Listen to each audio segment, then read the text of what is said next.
자, 법인세법상 지정기부금단체라는 얘기를 좀 해볼게요. 아까 전에 제가 기부금 단체가 되는 순간 많은 의무들이 생긴다 그랬죠. 그리고 기부금 단체는 어느 단체에 기부했을 때 세제 혜택을 준다는 여러분 법에 다 열거돼 있다 그랬죠. 세금 깎아주는 내용들은 다 법에 있어요. 물론 세금 부과하는 내용들도 다 법에 있어요. 법에 열거되지 않으면 절대 세금 부과할 수 없어요. 자, 이게 법인세법 조문인데 그냥 나중에 여러분들이 법조문을 보면은 여러분들이 볼만한 법조문 사실 몇 개 없어요. 세법에서 많아야 20개 정도인 것 같아요. 그런 거 한번 읽어볼 가치가 있어요. 이번 좀 물론 법을 만든 분들이 그렇게 말씀하시죠. 모든 국민들이 읽을 수 있게 법을 만들었다. 하지만 용어나 이런 게 좀 어렵긴 해요. 특히 세법은 더 어려워요. 저는 이제 처음에 회계사 업무를 세무부터 시작했으니까 처음에는 뭣도 모르고 그냥 세법전을 봤죠. 근데 연차가 좀 쌓이니까 어느 정도 세법에 대해서 읽을 수가 있으니까 다른 법을 보면 좀 쉽더라고요. 왜냐하면 세법은 유독 이런 게 많아요. 저기 보시면 빨간색이 대통령령으로 정하는 기부금. 어디 따라가서 참고하고 또 보면은 다른 어떤 법령을 참고해서 또 보고 그래서 다른 법령을 의도치 않게 보게 돼요. 변호사도 아닌데. 자, 그러면은 내국법인이 각 사람들 지정한 기부금제 사회복지, 문화예술, 종교, 자산, 학술, 공익사업을 해서 정하는 기부금. 자, 그러면은 문화예술 사업을 한다, 교육 사업을 한다, 종교 사업을 한다, 자산 사업을 한다, 학술 사업을 한다. 이 사업만 한다고 우리가 기부금 단체라고 볼 수 있을까요? 없을까요? 없다는 거예요. 그냥 좋은 일 한다고 기부하면 다 기부금 단체라는 건 아니에요. 대통령령으로 정하고 있죠. 자, 법은 국회에서 만들고 대통령령은 대통령이 만들어요. 정부기관에서. 대통령령이니까. 그 대통령령으로 정한 데만 기부금 단체가 되는 거예요. 자, 그러면은 이거는 이제 법정기부금이고 그냥 내용만 볼게요.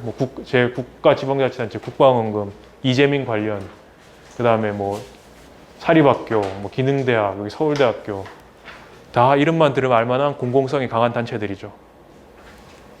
그러니까 법정기부금 단체예요. 자, 지정기부금 단체 이제 규정인데 개정이 좀 됐는데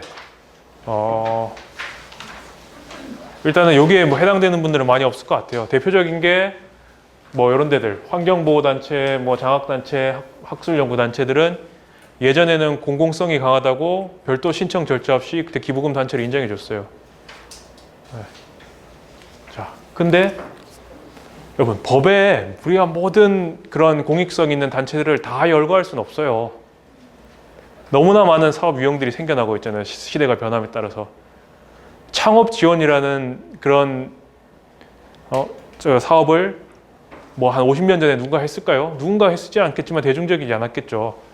창업 지원은 거의 2000년도 후반부터 생겼어요. 서브프라임 이후에 좀 취업 문제가 어려우니까 일자리도 많이 줄어들고 창업을 통해서 이런 사회적 문제를 해결하겠다라는 생각으로 창업 지원하는 그런 재단법인들 많이 생겨났어요. 제가 근무했던 재단도 마찬가지고.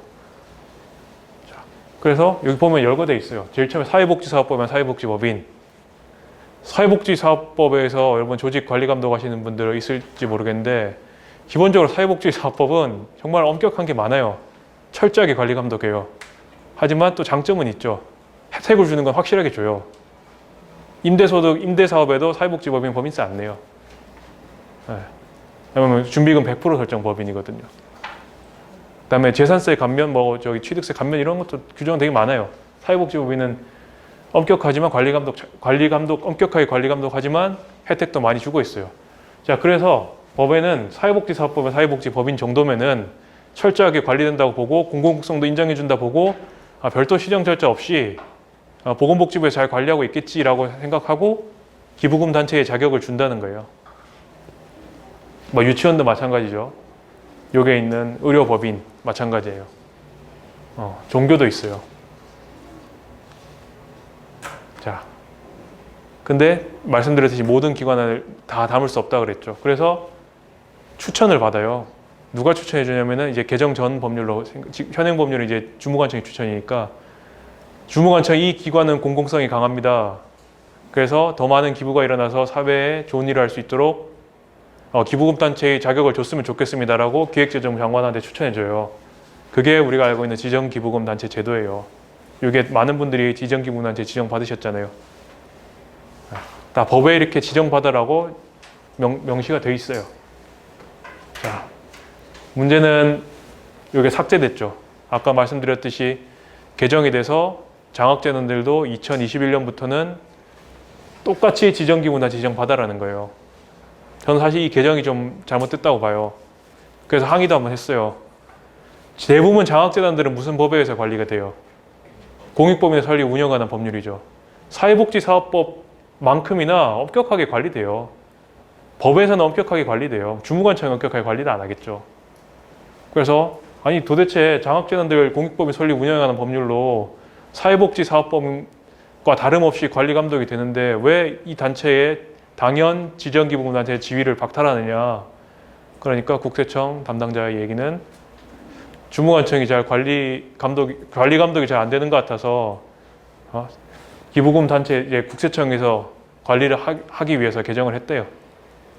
그래서 제가 항의했어요. 주무관청이 잘못한 거지 그 왜 국세청이 관리하는 거냐고. 어쨌든 법은 바뀌었어요. 비하인드 스토리예요. 그래서 앞으로 장학재단들도 삭제됐기 때문에 다 이쪽에 들어와야 된다는 거죠. 그리고 그 특별법에 있는 단체들이 있거든요. 저기 보시면 한국건강가정진흥원도 그 특별법 단체예요. 그 별표 6에 2회가 열거돼 있어요. 그 단체도 내년에 신청하셔야 돼요.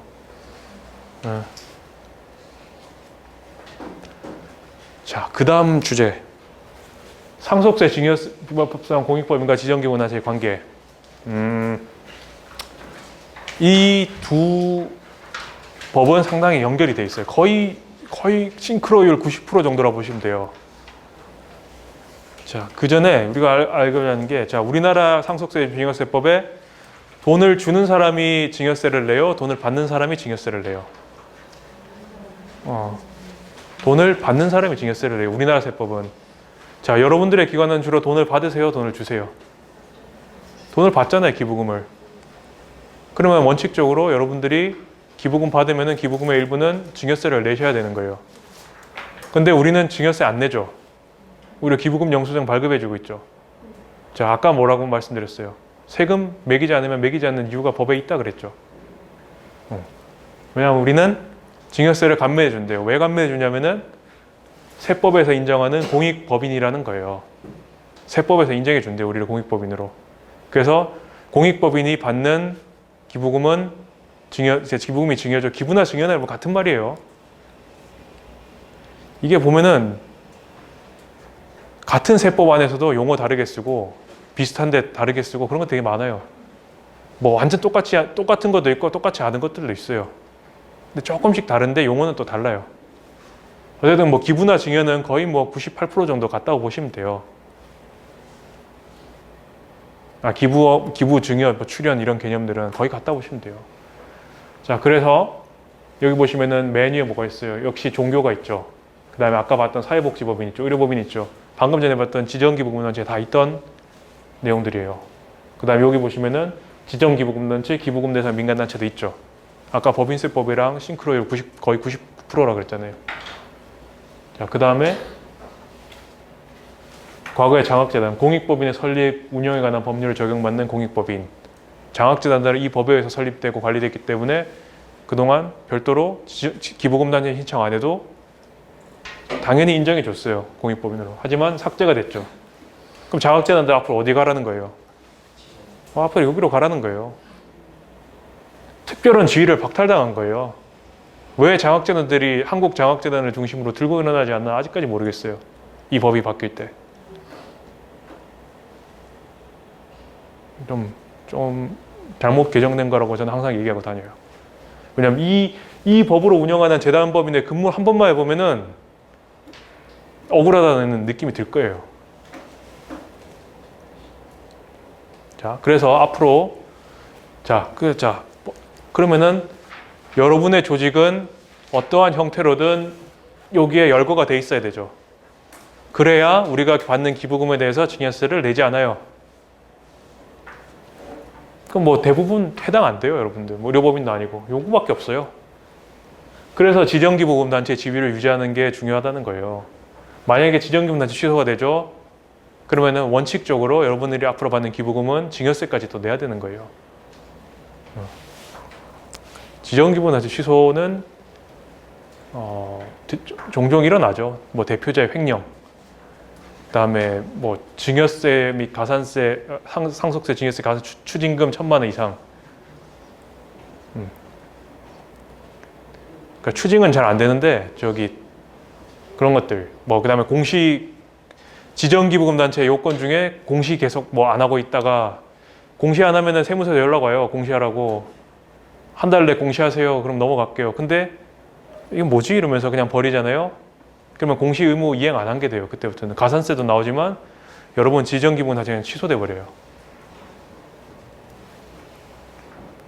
그래서 여기에 있는 요건을 여러분 유지하시는 게 중요하다는 겁니다. 자, 기부금 영수증 관리를 좀 볼게요. 여러분 전자기부금 영수증 나오는 거 아세요? 저번에 무슨 세미나 보니까 앞으로 전자기부금 영수증 나온대요. 전 누구 아이디어인지 모르는데 아이디어 좋은 것 같아요. 왜냐하면 세금계산서나 현금 영수증, 뭐 세금계산서, 현금 영수증, 뭐 저기 신용카드 매출 전표, 그 공통점이 뭐예요? 거래 정보를 다 국세청 정산이 관리하고 있는 거잖아요. 국세청 전산 통해서 다 입력되고 나가는 정보잖아요. 그 거래 정보를 알아야 누가 얼마 벌었는지 누가 얼마 썼는지 국세청이 파악할 수 있는 거잖아요. 그러니까 전자기부금 영수증도 가장 큰 문제제가 그거였어요. 인적사항 틀리게 기부금 영수증 발행하는 경우 되게 많아요. 그러니까 기부금 영수증도 발행하라니까 개인정보가 중요하지 이러면서 개인정보도 안 받고 막 생년월일만 받고 발행해줘요. 근데 그거 안 돼요. 세무서가 어떻게 알아요? 생년월일만 보고. 주민번호 정확하게 없으면 세무서 누가 돈 얼마 벌었고 썼는지 몰라요. 그래서 전자기부금 영수증이 나온대요. 언제 도입될지 모르겠어요. 아마 내년, 빠르면 내년? 자, 여러분들이 많이 하시는 실수 중에 하나가 인적사항 틀리는 거. 인적사항 틀려서 기부금 영수증 발급해 주는 경우. 올해 우리 국세청 공시 시스템 중에 기부금 영수증 발급액과 우리 기부금 수입, 그 다음에 고액 기부자가 우리 공시에 누락돼 있는 건지 검증을 했었어요. 좀 어이가 없는 경우들이 많았죠. 우리 그 2천만 원 이상 기부한 사람 있죠. 우리 보면은 공시 자료에 올려야 되잖아요. 누구 2천만 원 이상 했다고 하면은. 저는 그것도 좀 문제가 많다고 봐요. 진짜 실제로 있는 경우인데 어떤 분은 자기는 조용히 기부하고 싶어 하시는데 근데 기부금 영수증을 또 안 끊어드릴 수 없잖아요. 금액이 5천만 원이면 세제 혜택이 크잖아요. 몇백만 원인데. 근데 2천만 원 넘으면은 또 외부에 누가 얼마 기부했다 알려야 돼요. 누구는 오른손이 할 일을 왼손이 모르게 하고 싶은데 나라는 뭐 오른손이 했으면 왼손도 알아야죠 이거예요. 그럼 그분은 그거 되게 망설여지는 거예요. 나는 조용히 기부하고 싶은데. 그러면은 이제 조용히 기부하려면 익명으로 하면 되죠. 근데 익명으로 하면은 뭘 못 해줘요? 기부금 영수증 발급 못 해줘요. 그럼 그분은 더 망설이죠. 기부금 영수증도 발급 못 받는데 해야 되나? 라는 생각까지 드실 거예요. 어쨌든 잘못된 제도예요, 그게. 그래서 이 서식은 따로 작성하실 건 없고 세무서에서 요청할 때 내는 서식이거든요. 그냥 여기에 있는 정보만 있으면 돼요. 누가 주민번호 얼마 몇 번, 사업자 넘버 몇 번, 몇 월 며칠 날 얼마 기부했다. 그것만 우리가 갖고 있으면 돼요. 그래서 국세청이 뭔가 기부금 금액이 안 맞아서 야 기부금 금액 안 맞는데 너희 상세 내역 좀 달라고 얘기하는 경우가 있거든요. 그때 내시는 거예요. 여보 이 서식 내보셨어요? 자, 이 서식이 2008년인가 9년인가 도입됐거든요. 근데 보면은 옛날 법 거슬러 올라가면은 2008년 9년에도 좀 세법이 좀 더 강화된 그런 게 있었어요. 그때 도입된 건데 여보 이 서식 6월 말에 내요. 12월 말 법인 기준으로 6월 말에 내요. 왜 6월 말에 낼까요? 5월 달에 종합소득세 신고가 끝나잖아요. 그러면은 국세청에 들어가는 기부금 영수증은 그때 다 취합이 된 거예요. 그러니까 국세청은 이제 다 누가 얼마 기부금 영수증을 제출한 게 다 전산에 입력되죠. 자, 근데 우리는 이 합계 금액을 제출해요. 그냥 합계 금액만 제출하는 거예요. 누가 디테일한 거 안 내고. 국세청에 집계된 거는 1,000만 원이 기부금융수 집계됐는데 우리는 500만 원만 냈어요. 그러면 뭐가 잘못된 거잖아요. 만약에 국세청에는 1,000만 원이 집계됐는데 우리는 2,000만 원 발행해줬다고 냈어요. 이거는 잘못된 거예요? 잘못된 게 아니에요? 그건 잘못된 게 아니에요. 왜냐하면은 선택이잖아요. 나 이렇게 귀찮아. 기부금융수증 공제 안 받으려고 발급은 받고 제출 안 하는 사람도 있을 수 있어요. 하지만 우리는 500 발행해줬다 했는데 1,000이 들어왔다? 그거는 잘못된 거잖아요. 혹시나 종합소득세 신고를 홈택스에서 해보신 분이 있을지 모르겠지만 쉬워요. 그냥 그 단체 이름, 그 사업자 등록번호, 기부 금액만 입력하면은 그 자동 입력돼요. 어떻게 보면 허술한 점이 있어요. 근데 이제 그게 전산에 안 맞으면 검증을 한다는 거죠. 그런 문제들이 앞으로 전자기부금 영수증 도입 때 많이 사라질 것 같아요. 그래서 허위 기부금 영수증 제일 많이 발급하는 단체가 어디예요? 종교예요. 종교 중에서 무슨 종교일까요? 그 허위 기부금, 그 불성실 기부금 단체라는 걸 매년 공개하거든요. 거기에 제일 많은 종교가 어딜까요? 힌두교, 이슬람교 그런 종교는 아니에요. 뭐 조로아스터교 그런 것도 아니에요. 불교가 제일 많아요. 불교가 제일 많아요.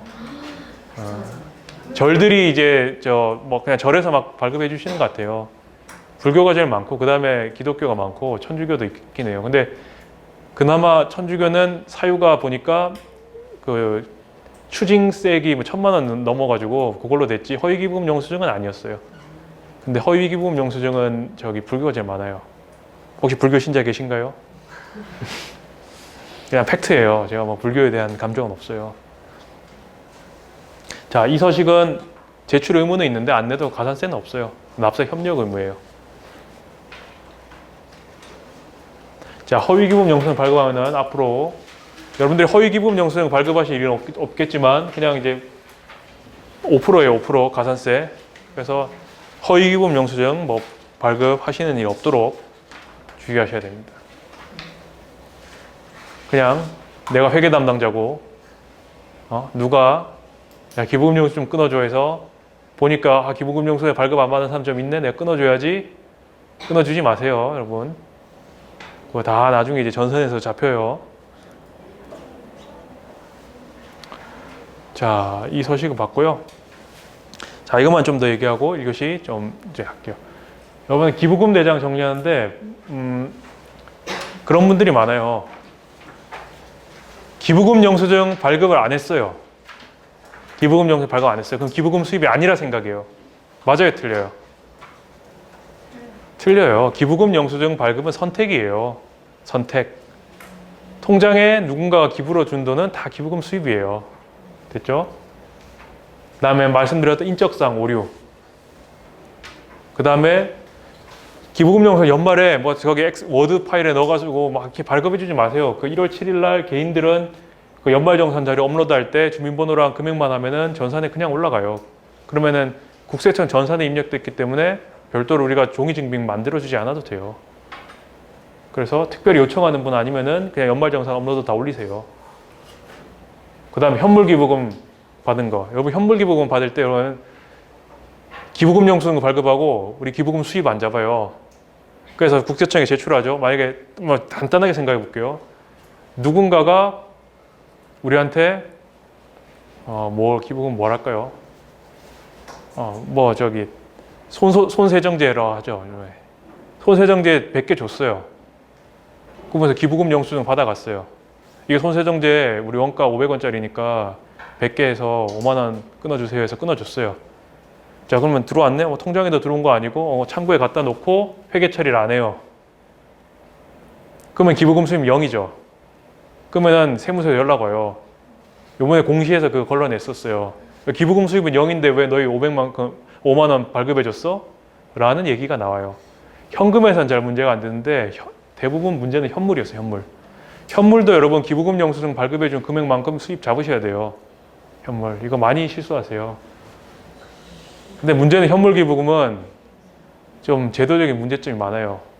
이게 그 법인이 만약에 기부한 거는 우리의 지정기부금 단체죠. 법인에 당신들 장부가액을 알려줘야 우리가 그 금액만큼 끊어준다는데 사실 장부가액 모르는 경우도 많고요.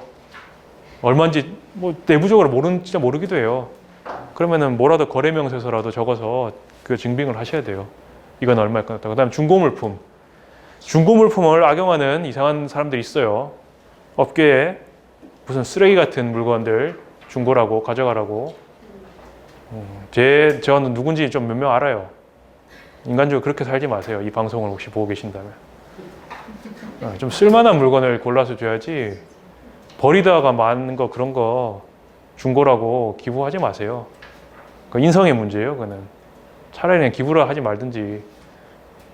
뭐 쓰레기 처리 뭐 비용을 주는 것도 아니고 뭐 재활용업자도 아니고 인간적으로 그렇게 살지 마세요. 누군가가 중고지만 누군가가 이 물건을 애착을 가지고 소중하게 쓸 수 있는 걸 줘야지. 그래야 그게 기부잖아요. 누군가 받아도 기분이 좋을 거 아니에요. 말이 좀 샜네요. 어쨌든 현물기부금. 그러니까 중고물품은 또 가액 산정하는 게 애매해요. 그럼 저도 사실 좀 건물, 뭐 토지, 뭐 이런 거 그런 거는 중고로 뭐 중고라는 개념이 있나요? 뭐 하긴 건물도 중고라는 개념이 있겠네요. 뭐 주시면 감사하겠습니다 하고 받아야죠. 그런 거 말고 뭐 쓰던 노트북 같은 거. 뭐 제 아는 선배 세무사님은 뭐 에디오피아나 뭐 저런 해외에 가끔씩 교육하러 가시거든요. 그분이 이제 국제조세 전문가셔서. 근데 가실 때 집에 있는 중고 노트북 들고 가신대요. 그냥 이제 좀 쓸만한데 안 쓰는 것들. 그래서 거기서 교육할 때 쓰시고 거기에 있는 친구들한테 주고 오신대요. 쓰라고. 되게 좋잖아요, 그런 거는. 근데 그렇게 근데 중고물품 이제 가액 산정이 어렵긴 해요. 뭐 아름다운 가게에서는 평균 뭐 3개월인가 6개월인가 판매 가격을 가지고 그 품목의 가치를 이제 산정한대요. 그래서 만약에 3개월 동안 책이 뭐 평균 2,000원에 팔렸으면은 이제 누군가가 2,000원 책을 기부하면은 그 품목별로 한 2,000원 가치로 판단해서 기부금 연수는 끊어준대요. 물론 좀 제도적인 문제점이 있는 것 같아요. 나는 책을 기부했는데 이 책은 뭐 진품 명품에 나오는 되게 값비싼 책이에요. 근데 그것도 똑같이 2,000원으로 보겠다는 거예요. 같은 논리라면. 물론 그 정도 책 되면 감정은 따로 하겠죠. 자, 그 다음에 CMS 기부금 관리하는 거. 통장에 입금된 금액을 여러분들이 기부금 수입으로 잡는 사람도 있어요. 수수료 떼고 들어온 금액을. 자, 이런 것들은 자, 뒤에서 이거는 케이스로 한번 더 볼게요. 그 다음 5번째. 대표님이 돈 부족하다고 우리 법인에 돈 넣어줬어요. 야, 너 돈 없지? 내가 좀 빌려줄게. 당장 직원들 월급이라도 줘. 근데 이 담당자가 대표님이 기부하셨구나 하고 기부금 처리를 하면 안 돼요. 큰일 나요, 그러면. 기부금 못 돌려줘요. 기부금 수입 처리해버리면. 뭐 물론 회계장부 수정해서 할 수 있는데 원칙은 안 돼요. 그거는 차입금이에요, 차입금. 대표님이 그냥 야 이거 나 안 돌려줘도 되니까 기부금 처리해라고 할 때 기부금인 거예요. 자, 한번 읽어보세요, 이거 한번. 사단법인 북극성이에요. 북극성 가이드 스타예요. 영어로.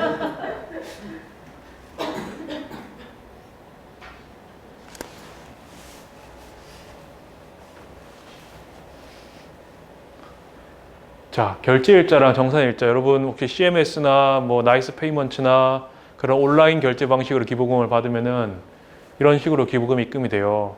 근데 여러분들이 실제로 통장에 입금된 이 480원만 기부금 수입 잡아요. 근데 문제는 또 차라리 이런 건 나요. 수수료 본인 부담이에요. 그래 기부금 영수증 480원 끊어드릴게요. 회계상은 문제는 없어요. 기부자가 싫어하겠죠. 수수료까지 왜 내 부담이냐고. 자, 결제 전 금액 500원이 기부금 수입이에요. 회계 처리는 이렇게 돼야 돼요. 수수료 내는 것과 기부금 수입은 따로 구분돼야 돼요. 아셨죠? 근데 이거 보시면 돼요. 자, 그러면은 응용 문제. CMS 후원금 결제 내역과 정산 내용 같다. 2018년도 기부금은 얼마인가? 자, 여러분 2018년도 기부금은 1, 2, 3, 4 중에 몇 번이에요? 3번이에요. 그냥 더하면 나오는 게 정답이겠죠. 3번이에요. 결제 전 금액, 수수료 차감 전 금액. 자, 그리고 정산이 1월 달에 되는 거는 중요하지 않고 이 결제되는 시점이에요. 여러분 밥 먹고 밥값 신용카드를 긁으면은 신용카드 긁는 순간 밥값 낸 거잖아요. 신용카드 긁는 순간 기부금 낸 거예요. 다만 우리 통장에 며칠 있다 입금된 뿐이지. 결제하는 순간 그 결제 대행업체가 돈을 가지고 있는 거죠. 그리고 우리한테 나중에 주잖아요. 중간에. 3번이에요. 이거는. 자, 이 문제만 정확하게 이해하시면 CMS 기부금은 이제 여러분 실수 없이 처리하실 거예요.